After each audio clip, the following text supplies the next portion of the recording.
Bloomberg Audio Studios. Podcasts, radio, news. You're listening to the Bloomberg Balance of Power podcast. Catch us live weekdays at noon and 5 p.m. Eastern on Apple CarPlay and Android Auto with the Bloomberg Business app. Listen on demand wherever you get your podcasts or watch us live on YouTube. With a very short schedule left on Capitol Hill, and that's where we're going to start our conversation as we prepare to look abroad here on peace talks involving Ukraine as well. We'll do that with Heather Conley in just a moment. She's with us in studio today from the American Enterprise Institute. Only 5 working days left this year, though, if you're a member of Congress. And of course, there's something that's being called a cliff at the end of this month. That's when enhanced Obamacare subsidies put in place during COVID are set to expire. The very matter that led to the longest shutdown in government history has still not been resolved. They are set to expire at the end of this month. And if you talk to anybody who knows what's happening in Washington, they will tell you we're going over the cliff. That will not, however, stop lawmakers from taking a couple of swings at the ball. There will be voting this week. More realistic voting when it comes to the NDAA, the National Defense Authorization Act. It's passed the House already, and all 3,000 pages are set to pass the Senate at some point this week. Senate will also clear a package of about 100 nominees and might do some individual voting on some of the other nominations coming from the Trump White House. It's what's happening in the House of Representatives that's going to be interesting here, because remember, Speaker Johnson promised to vote on a Republican health care package. It emerged on Friday night as we were all heading home for a very chilly weekend. There may also be a separate vote on a bipartisan plan that would help to extend the Obamacare subsidies. Speaker Johnson speaking about this at the end of last week. Listen. When the Democrats talk about health care affordability, this catchphrase that they have, they are talking about one thing and one thing only. They are talking about continuing handouts to big insurance companies. They have no ideas, they have no desire to fix the broken system they created. They just want to subsidize it. And subsidy is a big word. It means they're taking taxpayer dollars and funding a broken system. I guess subsidy is a big word, even here at Bloomberg. At least the weight that it carries. Ask Erik Wasson. He's been covering this on the daily since before the government shut down, having had the same conversation every day. And without a solution in sight, we bring him in now. Bloomberg Congressional reporter live from Capitol Hill. Erik, is there any chance at lawmakers saving this, or the cliff is the cliff and we're going over it? Right. I don't think we'll see Obamacare subsidies extended before the end of the year. There's still a small chance I'm monitoring that something comes together in January. What we're watching is House moderate Republicans who are trying to get this amendment vote on their sort of bipartisan plan to extend Obamacare, either 1 or 2 years, depending on the version that we see. We have yet to see that version. If they don't get a vote, if that vote fails, there's still the option for them to sign on to a discharge petition. This is a way of forcing a vote on the House floor put forward by Democrats. Mm-hmm. Democrats only need a handful of signatories, and then that can start a clock where we come back in January and see a vote. Now, as you noticed already, people will have seen their Obamacare premiums go up, but there's a chance that, that same bill could extend the open enrollment period. You'll still see people drop off or lose their insurance, but there is potentially a chance.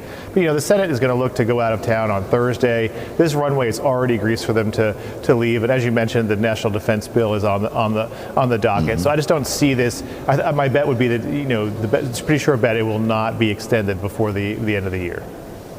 Now, this is what the end of the year looks like on Capitol Hill. Erik, not a lot, it seems, will get done here, but I'm compelled by what you just mentioned, because if this Republican plan in the House does not pass with the support of moderates, will the moderates then turn to that Democratic discharge petition? It's got 214 signatures on it, Erik. It wouldn't take that many to force this to the floor. That's right. And the discharge petitions have really gained steam. This is a very rare, it's an affront to the authority of the Speaker, but we've seen them really gain steam here in the House in the last couple of months. That's what, forced this vote basically on the Epstein file release. We're facing a Friday deadline to see all of those Epstein files. There are other discharge petitions active on stopping members from trading stocks, for example. One actually succeeded in protecting federal worker union rights, and the House passed that bill on overwhelming basis. It's just kind of sitting in the Senate, but still is a very symbolic move and affront to the Speaker. So there's a chance that could actually happen, and Democrats would be able to get a vote on that in January. Just curious about war powers, Erik, while you're with us. We talked last week with Jim McGovern. He's got a War Powers Act that's supposed to ripen this week. Now we see Senator Ruben Gallego offering a war powers resolution, all with their eyes, of course, on what's happening in Venezuela. Are any of these going anywhere? I think the real deciding factor there will be if we get a land invasion. Trump has many times said that there's going to be land activity in Venezuela, potentially even Colombia or somewhere. If that happens, Schumer is ready to launch a real effort to do a war powers, reining in the president. I think it will get some support. I think there's now a lot of appetite in either party for a land war in Venezuela. We'll see if the president can make his case. But interestingly, the NDAA, the National Defense Bill, does repeal authorizations that have lingered since the Iraq War and before that have been used to justify these sorts of activities. So that would sort of create an interesting legal limbo for anyone going in. The NDAA is a very interesting bill. There's an outbound investment provision in there that really affects U.S. investors trying to invest into China. It expands to Russia, other countries. When this bill, which is likely going to pass before the end of the week in the Senate, comes into law, there's a different landscape for those investors, as well as some changes to pharmaceutical supply chains. The Biosecure Act is in there. So this is something that, normally just think about it in terms of defense contractors, but this will be an important bill for the wider investor community if this gets into law. Well, that's really important, and it never gets enough coverage. Erik, Friday's it, right? We're going to hear a lot of references to fly-out day and jet fumes this week. Everybody's gone on Friday no matter what happens with these bills. That's what I'm thinking. The House added Friday as a vote day when they were under heavy criticism from their own party for keeping away from D.C. for 8 weeks. They may even leave before Friday if things are looking too tumultuous for the Speaker. I'm so not surprised to hear that. Erik, thank you. I hope that means your weekend starts earlier, too. Erik Wasson, I don't, by the way, think it works that way. Bloomberg Congressional reporter. There's your live update. So we're starting this week. We got 5 days without exactly knowing what in the world is going to happen. Yet everyone seems to know that everything we just talked about is going to fail. So 2025 in Washington. By the way, that NDAA, the National Defense Authorization Act, has $400 million in it, earmarked for Ukraine. No one's talking about that either.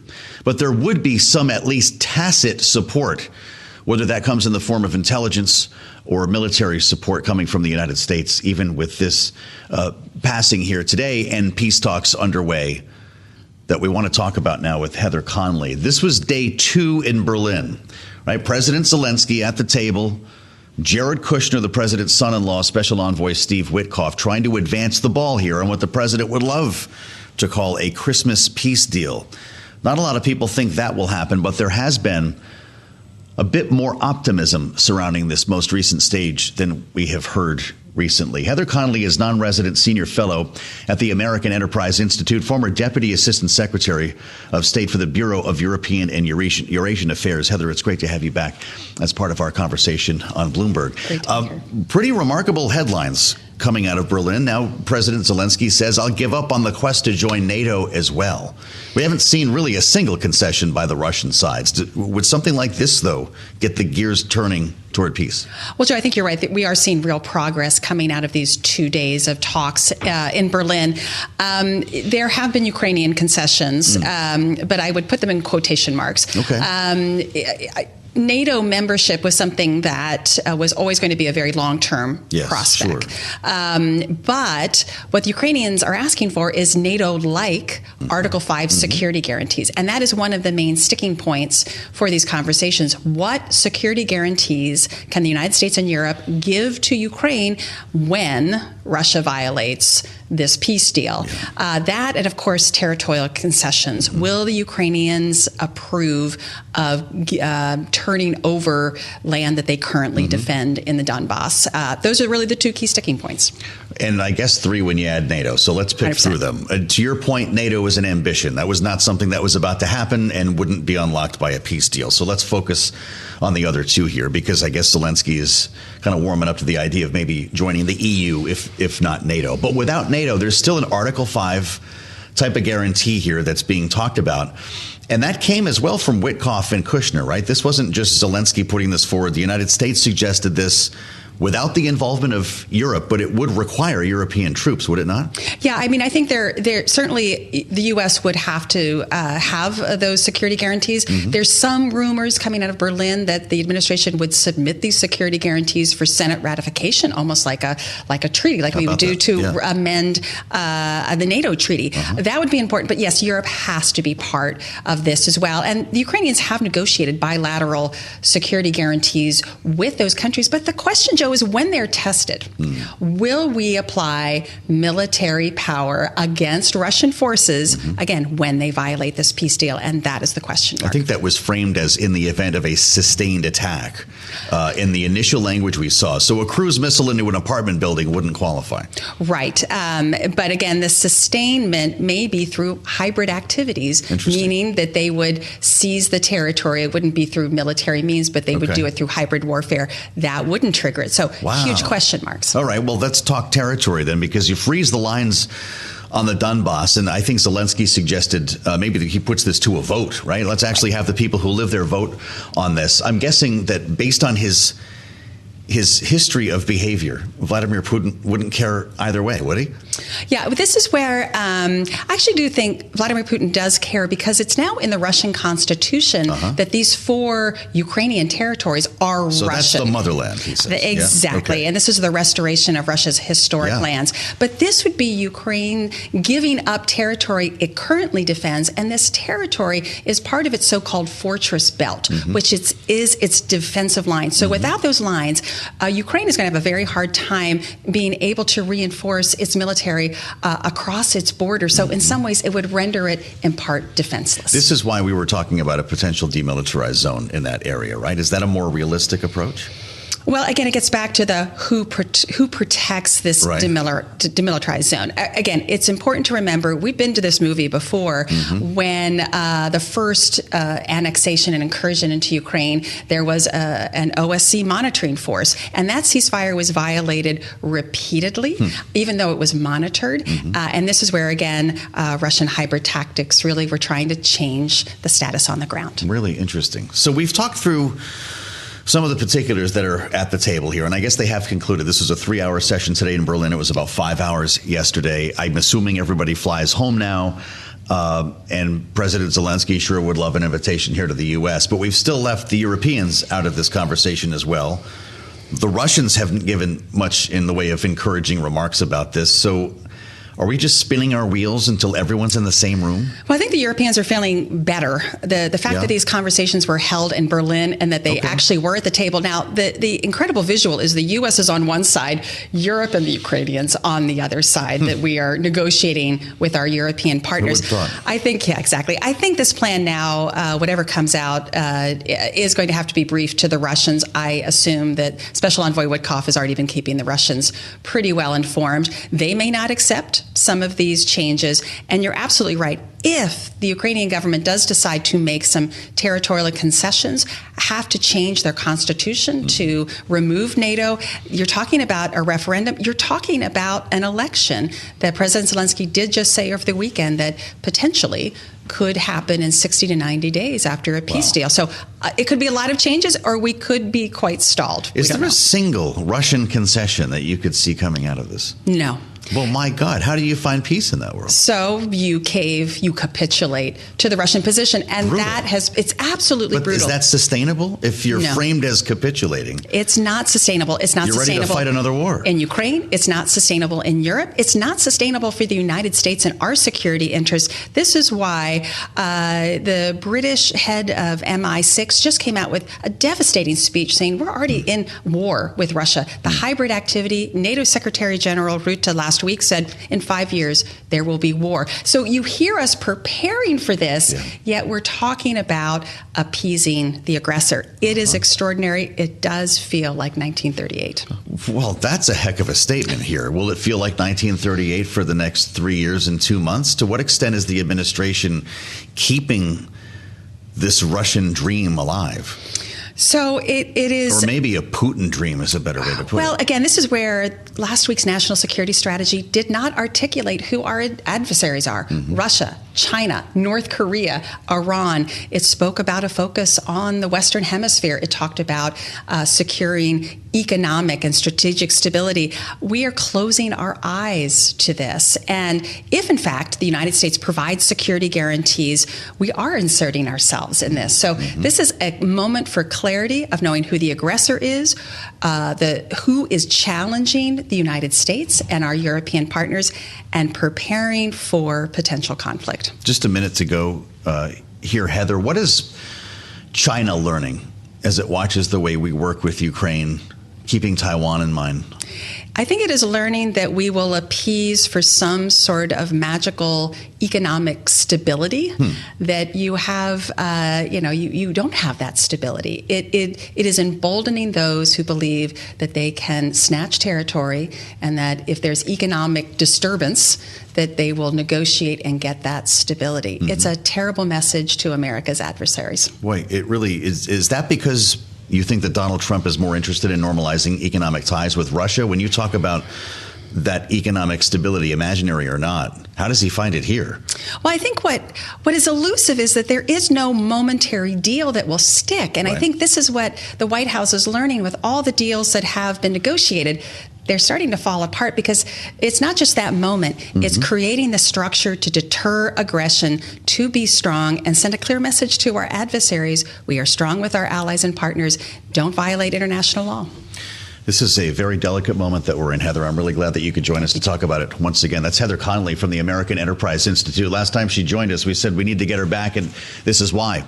I'm Joe Mathieu in Washington. We'll keep the beat on the effort to find peace in Ukraine as we wait for a readout from the White House. We've not seen one on an official piece of paper or on Truth Social, and that might emerge a bit later today. Republican Congressman Troy Downing of Montana joins us next as we turn back to healthcare on Bloomberg. Stay with us on Balance of Power. We'll have much more coming up after this. You're listening to the Bloomberg Balance of Power podcast. Catch us live weekdays at noon and 5 p.m. Eastern on Apple CarPlay and Android Auto with the Bloomberg Business app. You can also listen live on Amazon Alexa from our flagship New York station. Just say, Alexa, play Bloomberg 1130. Here on the Monday edition of Balance of Power on Bloomberg TV and radio, we thank you for joining us here with big questions about what could be accomplished this week on Capitol Hill with 5 working days left. Yeah, we're almost there at the end of the year. In fact, it's just a couple of weeks until the enhanced Obamacare subsidies from the COVID era are going to expire. And we've been talking about this on the daily. It looks like there could be some really interesting maneuvers on Capitol Hill directed toward your health care in the coming days, whether it's through discharge petition or otherwise. We're going to get down to some voting. As we mentioned, the NDAA in the Senate, that was likely just in the next couple of days, and that'll pass. That's the must-pass bill. Healthcare is another matter. And glad to be joined by Troy Downing, the Republican congressman from Montana. 2nd District is with us here in studio today on Bloomberg TV and radio. It's kind of you to come by, and I appreciate it very much because there are a lot of questions about what's going to get done here. And you probably have some of these questions, too. Yeah. It could be the Republican-led bill that was released late last week will get a vote.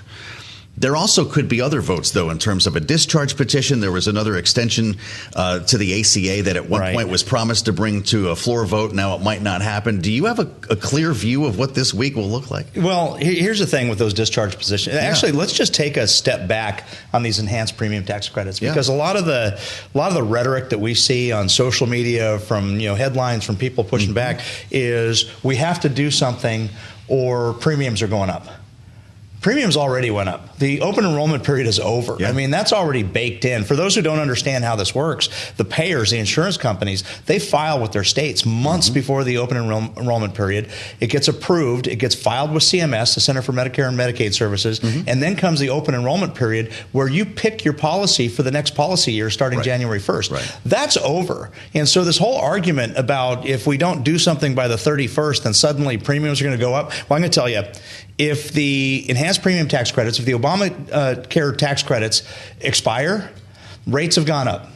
If they get extended, Rates have gone up. It's the same thing no matter what. But here's the thing that folks aren't talking about is the chaos. So they wouldn't, just to be clear before you go on, they wouldn't come back down through some sort of retroactive language and legislation? Well, so let's just think about what would have to happen mechanically. Yes. Is first of all, you'd have to have the payers, the insurance companies, refile their rates. Okay, yes, so let's say we get into that, by February. Mm-hmm. So those get reviewed, those get filed. So then you have to have another open enrollment period. Mm-hmm. And that's going to create confusion in the marketplace because people who pay a portion of their small group or large group through their employers are going to think, well, hey, I'm going to get a discount too. But no, this only affects the individual market. So it's a small percentage.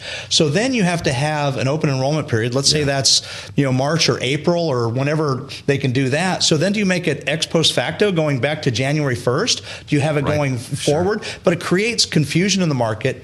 And I'm not exactly sure how we would deal with that mechanically. But then let's look at what happens if we just extend the tax credits. Let's say we extend them for 2 years. Well, then everybody refiles next spring. We have another open enrollment period, November, December, and that goes into the 2027 policy year, which will probably still be a little bit of an increase because here's one thing that the Republicans and the Democrats all agree on right now is ACA, the Affordable Care Act, Obamacare has been a complete failure, and rates have gone up independent of these tax credits. They're going up no matter what because the cost of health care has gone up.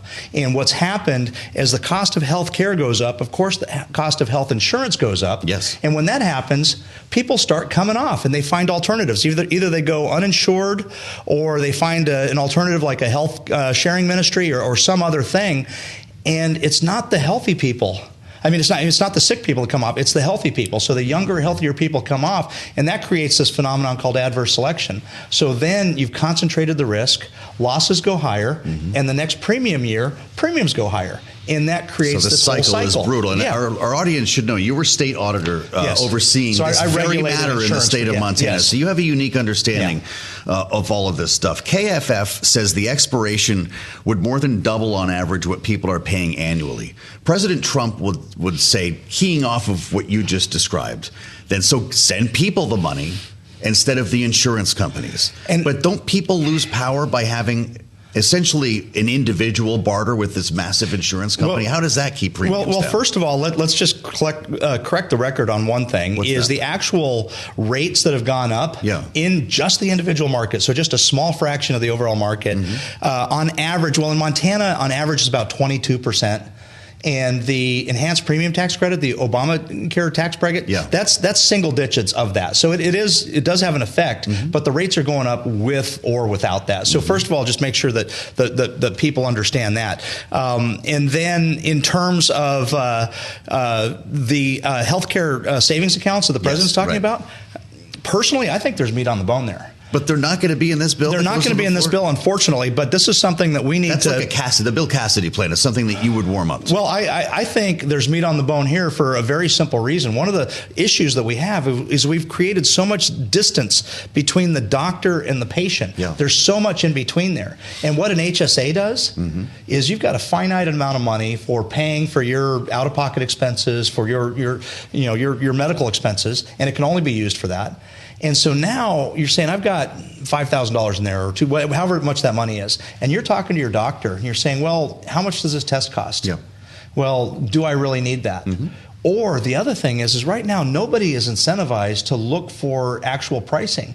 So if I talk to Dr. 1 and I say this is going to cost $500 and Dr. 2 says $1,000, it starts to put that in there because the problem right now is somebody else is going to pay for it. So there's no incentive for somebody to look at what the actual cost they're being charged is because you know that your insurance company is going to pay it. And that would be the individual doing that. So the HSA, right? With the HSA, it puts more power. If we start to expand that, it puts more power into the patient in having that conversation with their doctor and actually asking, because now it affects them directly, asking what the prices are, what the tests should be, what the expenses of the. So it brings that in. I just think about, when I was growing up, lived in a single income family, worked in a grocery store, so not a family of high means.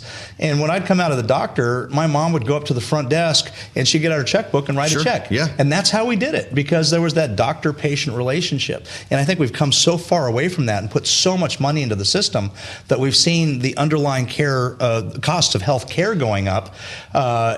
Economics 101, you put money into a system, things get more expensive. And we've seen that, and that creates that vicious cycle that we talked about with adverse selection. Well, and a conversation like this gives somebody a popsicle headache because it's complicated stuff. It is. They're trying to figure out, well, what part of this policy is going to help me? And that's what makes it hard politically, because it is hard to explain. Because you have to communicate this stuff. It is hard to explain. So let's say, all right, so the messaging system breaks down here, and we're looking at a government funding deadline at the end of January. I'm not even going to ask you.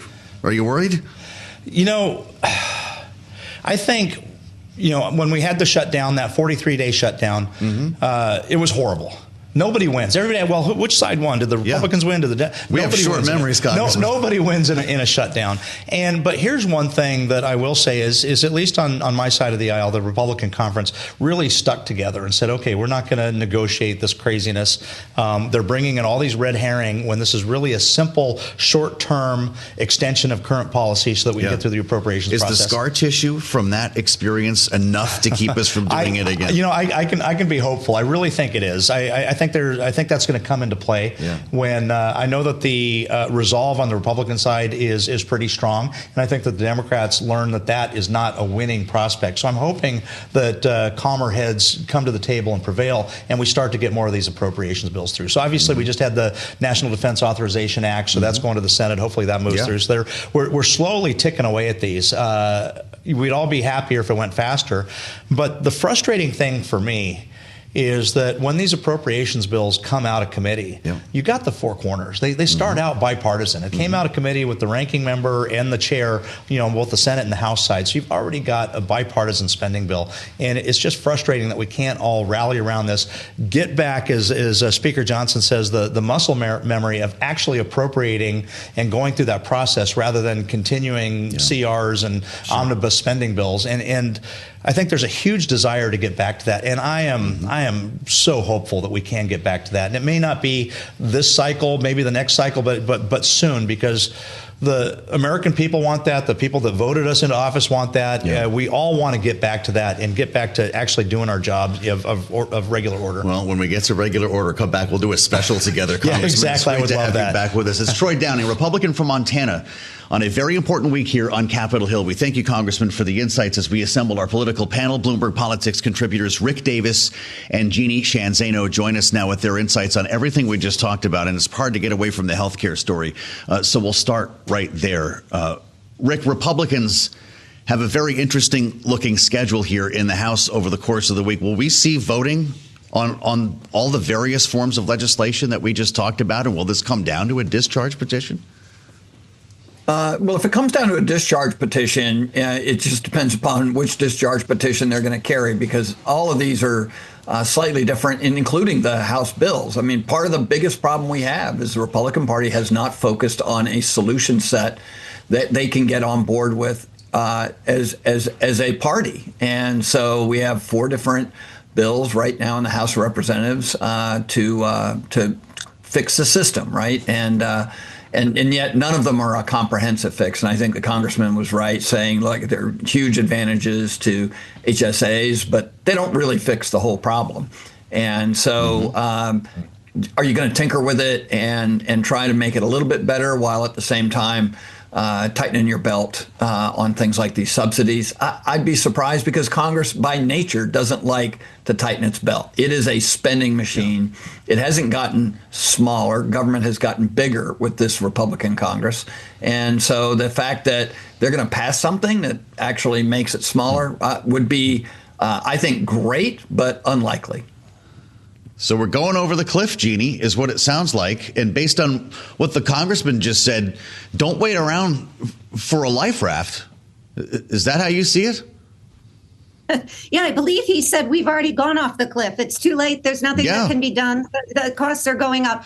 There's so many stunning things about this, but I would say one of the most stunning things is that Affordability is the biggest issue domestically right now. Donald Trump is talking over the weekend in an interview where he's saying Republicans may lose the House next year, and yet they are doing nothing about health care because the president would have to lead that charge, and he's absolutely AWOL.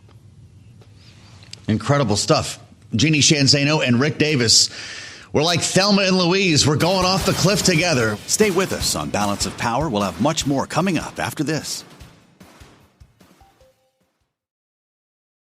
You're listening to the Bloomberg Balance of Power podcast. Catch us live weekdays at noon and 5 p.m. Eastern on Apple CarPlay and Android Auto with the Bloomberg Business app. You can also listen live on Amazon Alexa from our flagship New York station.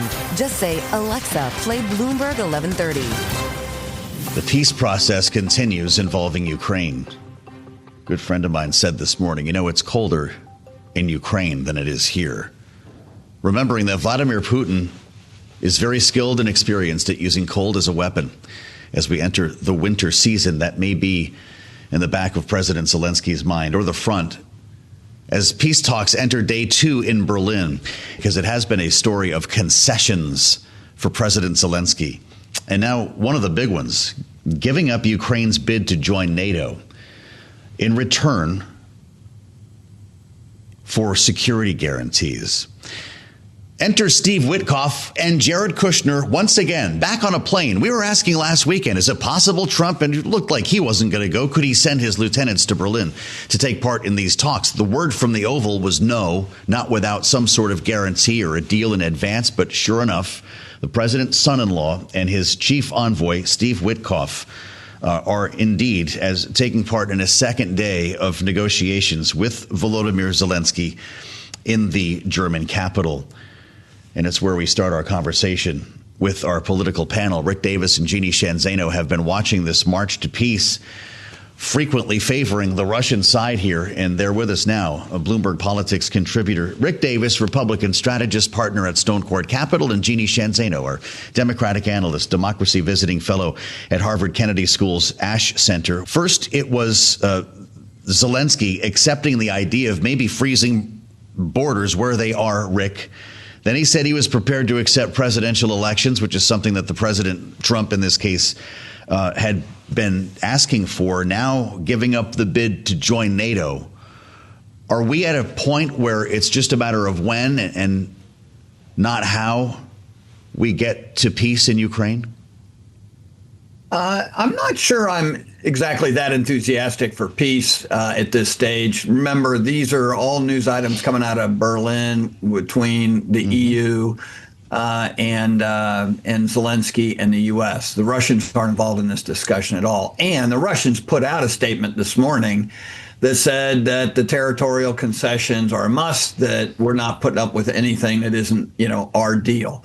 And the territorial concessions really aren't easy for the Ukrainians because their borders are meshed in their constitution. As you point out, Zelensky had offered to have a referendum, but part of the referendum is we got to have a ceasefire. Russia doesn't want to agree to a ceasefire because then they can reconstitute on the Ukrainian side their armed forces.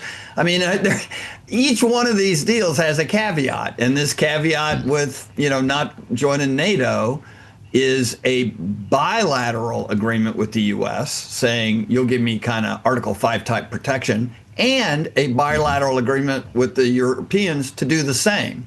So it isn't great for Ukraine. They got to go shopping if the Russians come across the border again. But it certainly, tries to stem the issue of joining NATO. The president was hoping for a Christmas peace deal, Jeannie. Should he be more or less optimistic about that idea? I don't think much has changed. I have to say I agree with Rick on this. I am not feeling, I've heard some reports where we're hearing a lot of optimism. I am not feeling as optimistic. One of the unconfirmed reports is that the U.S. delegation is still pushing, and this is just one example, Ukraine to give up the eastern Donbass, where they have defensive lines and are reluctant to give it up. After everything, and you gave the list, Joe, of things they had said that they are willing to negotiate on, from holding elections to, foregoing joining NATO. the reality is we're hearing the one side of Ukraine's willingness to give up so many things, to concede so much, and nothing from Russia except for today saying, we will still take the Donbass region by force if it is not given to us. So I'm not so certain that we're going to be facing imminent peace here. And the reality is, why are we seeing Ukraine give up so much? Because they are losing on the battlefield. And it is a really difficult situation for them. They are conscripting people over the age of 40, sending them to the front lines with absolutely no training. They're outmaneuvered and outmanned, not just in terms of the number of people they have, but also in terms of things now like firepower. So that's why they're forced to concede. And their reliance, of course, is on Europe, and their reliance is on the U.S. And the U.S. has been very clear under Donald Trump that they are sort of turning this whole thing over to Europe. So I am not feeling as optimistic as some people are that we are on the brink of a peace here. Yeah, well, it doesn't sound like either of you are feeling the optimism of Steve Witkoff today or the president of Finland, Rick. How about Alexander Stubb on X? We're probably closer to a peace agreement than we have been at any time during these 4 years. What's he responding to? Oh, I think that's actually a good line, right? It doesn't mean he's close to a peace agreement. He's just further along than he's been since the war started. And that may be true. That is, I would concede that that more they talk, the more they come up with some of these parameters. More they talk, the more they come up with some of these ideas around, how to bridge the gap between the Russians and the Ukrainians. But at the end of the day, you're dealing with a counterparty in Vladimir Putin who is not honest. He's not honorable. He's cut peace deals in the past that he's thrown in the garbage. He's running a horrific campaign of annihilation with his own soldiers, not to mention what he's doing with the Ukrainian civilians. So it's really hard to imagine a scenario that they get peace without giving everything that Vladimir Putin wants to Russia. And I don't see anybody at the position now of saying yes to that deal. Jeannie, has Vladimir Putin made a single concession as the invading force in this war? Have we seen anything that looks like a concession in these talks? If you sort of wave your hand before your eyes, this whole idea of, we'd be open to them joining the EU, but of course, the EU is is not a security coalition. It is an economic coalition. So that hardly does anything to protect Ukraine from another potential Russian invasion in the future. And, this is not just about the Ukraine. It is about Europe, and it is about the United States relationship with Europe.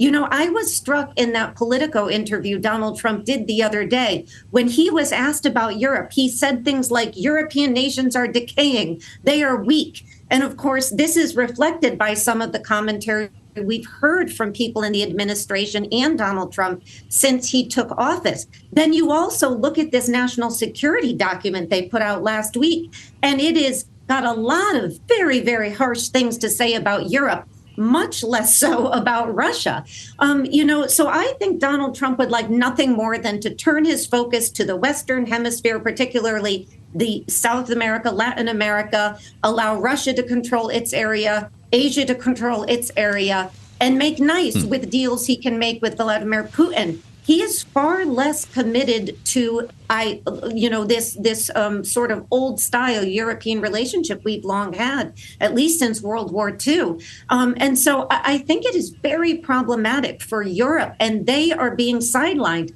They met 5 hours yesterday and 3 hours today, the U.S. and Ukraine. Who wasn't there? European leaders who have just arrived in Berlin now and may not even get a face-to-face with the U.S.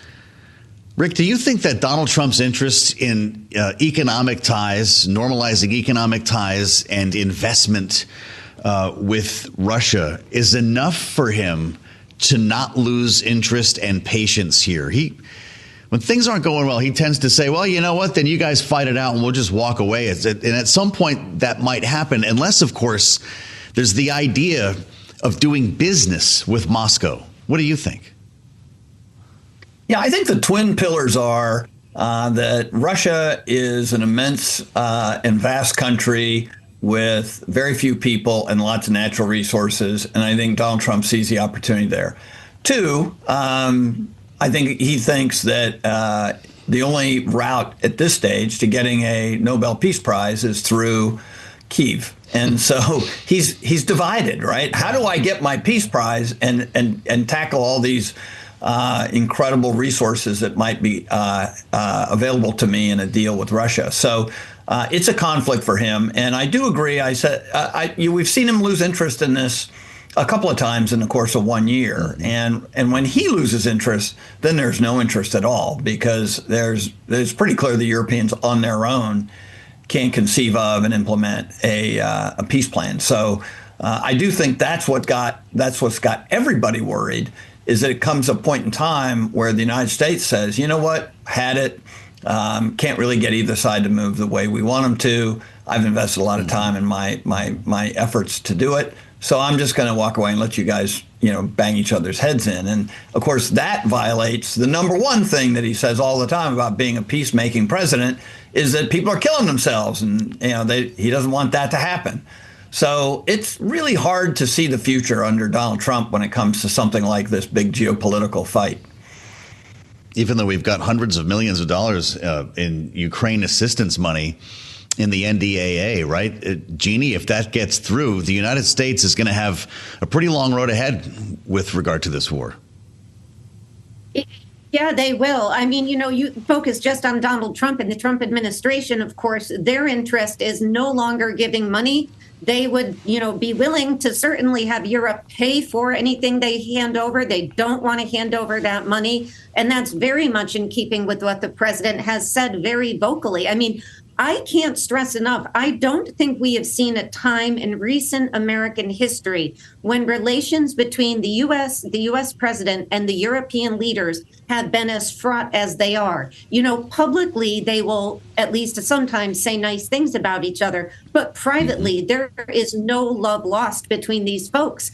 And, you listen to Macron. I was listening to him just the other day, and he's saying things like, we don't want to deal with this plan Trump has. And, we have something else in store, and Europe, the United States, and Ukraine can beat Russia. And you feel like shaking him by the shoulders and say, but President Macron, Donald Trump has checked out of this entire endeavor with you. This is now Europe and Ukraine, and Europe's economy is not what it was in 2022 to move forward like this. So I think the European leaders have a tough time ahead until and unless the United States gets a new leader with a very different view on this war. Jeannie Shanzano and Rick Davis, thanks for listening to the Balance of Power podcast. Make sure to subscribe if you haven't already at Apple, Spotify, or wherever you get your podcasts. And you can find us live every weekday from Washington, D.C. at noontime Eastern at Bloomberg.com.